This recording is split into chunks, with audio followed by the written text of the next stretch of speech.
ചേട്ടനോ? എന്റെ പ്രാണം പോലെ കാത്തു സൂക്ഷിക്കുന്ന സാധന മുറിക്കാതൂരാമെങ്കിൽ എടുത്തു.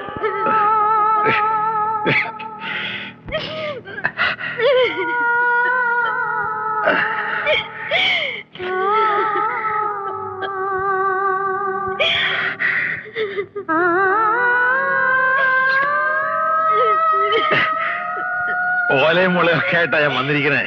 നമുക്ക് പോണ്ടേ? ഭാരതി എഴുന്നേക്കണു.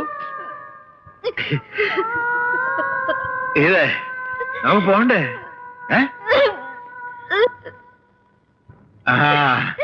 കൊച്ചമ്മ എന്താ? എന്നോട് പൊറുക്കണം.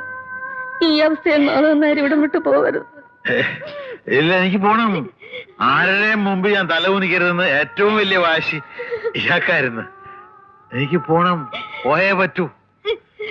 ഗീതേ, നമുക്ക് ഇറങ്ങാം.